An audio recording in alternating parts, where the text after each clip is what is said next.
Pernah kepikiran nggak sih, siapa yang punya wewenang buat mengadili kejahatan paling parah di dunia?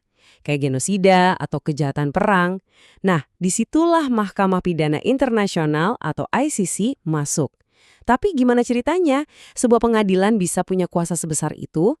Yuk kita bedah bareng-bareng cara kerjanya. Coba dibayangin, ada kejahatan luar biasa terjadi, tapi negara tempat kejadiannya malah kayak angkat tangan. Entah karena nggak mampu, atau ya nggak mau bertindak. Terus siapa yang bakal turun tangan ya? Nah, pertanyaan krusial inilah yang jadi cikal bakal lahirnya Mahkamah Pidana Internasional. Oke, jadi ini dia peta jalan kita. Kita bakal mulai dari apa itu ICC, terus kapan mereka bisa turun tangan, gimana aturannya bisa berlaku bahkan buat negara yang bukan anggota. Kita juga akan lihat contoh nyata para pemimpin yang diseret ke pengadilan. Dan terakhir, kenapa ini semua penting buat kita tahu. Kita mulai dari bagian pertama, Pengadilan Pidana Dunia. Gampangnya, anggap aja ICC ini kayak jaring pengaman. Dia jadi benteng terakhir kalau sistem hukum di sebuah negara udah gagal total buat ngasih keadilan. Nah, ini poin yang penting banget buat diingat. ICC itu nggak mengadili negara. Sama sekali bukan. Targetnya itu individu, orang per orang. Tujuannya adalah ngejar pelaku kejahatan yang saking parahnya, perbuatan mereka itu dianggap musuh bagi seluruh umat manusia. Oke, sekarang kita masuk ke aturan mainnya. Gimana sih ICC nentuin kapan harus bertindak? Semuanya itu berpusat pada satu prinsip hukum yang jadi jantungnya, namanya asas komplementaritas. Ini dia kuncinya. Prinsip ini intinya bilang kalau pengadilan nasional itu selalu dapat giliran pertama. ICC itu sifatnya cuma melengkapi. Dia baru bakal turun tangan kalau dan hanya kalau negara yang bersangkutan terbukti gagal total ngejalanin tugasnya. Biar lebih jelas, kita bedain ya dua pemicu ini.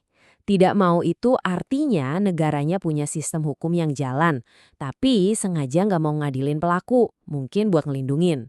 Nah, kalau tidak mampu, itu artinya sistem peradilannya udah ambruk total. Misalnya karena perang, jadi emang nggak mungkin bisa ngadain pengadilan. Dua-duanya ini bisa jadi pintu masuk buat ICC. Semua prinsip ini sebenarnya berakar dari satu doktrin hukum kuno, aut punere, aut dedere. Kedengarannya ribet, tapi artinya simpel banget. Adili sendiri atau serahkan. Jadi negara itu pilihannya cuma dua. Adili pelaku kejahatan itu di pengadilan mereka atau serahin ke ICC. Nggak ada pilihan ketiga. Oke, ini nih pertanyaan yang sering banget muncul.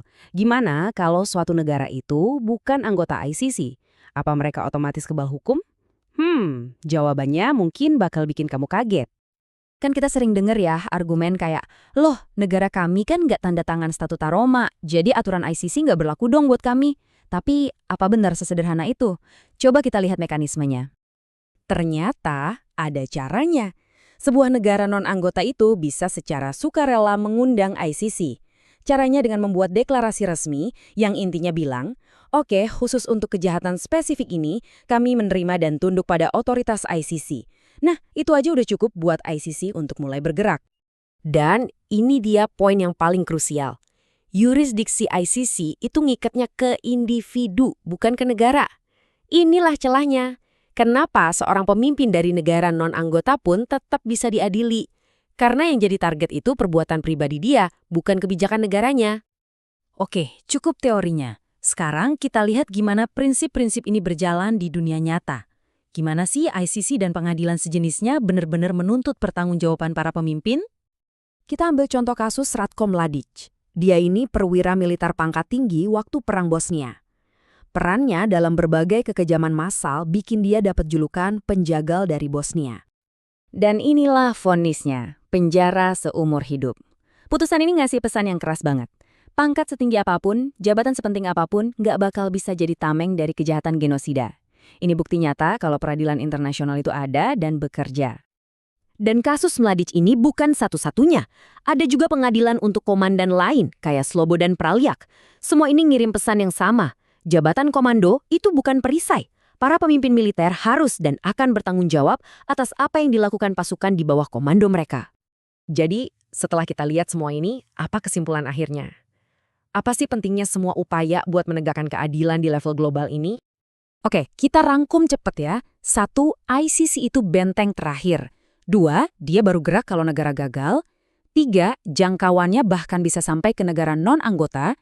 Dan 4, yang paling penting, fokusnya ke individu untuk memastikan nggak ada lagi yang namanya kebal hukum atau impunitas. Tentu saja, nggak ada sistem yang sempurna. ICC juga menghadapi banyak banget tantangan, baik politik maupun di lapangan. Tapi, setidaknya keberadaan pengadilan ini sendiri udah jadi simbol. Simbol komitmen kita bersama sebagai warga dunia bahwa kejahatan terhadap kemanusiaan itu nggak akan dibiarkan lewat begitu aja. Dan sebagai penutup, saya mau lempar satu pertanyaan ini buat kita renungkan sama-sama. Di dunia yang begitu kompleks ini, apakah sebuah upaya menegakkan keadilan yang mungkin nggak sempurna, itu tetap jauh lebih baik daripada nggak ada keadilan sama sekali?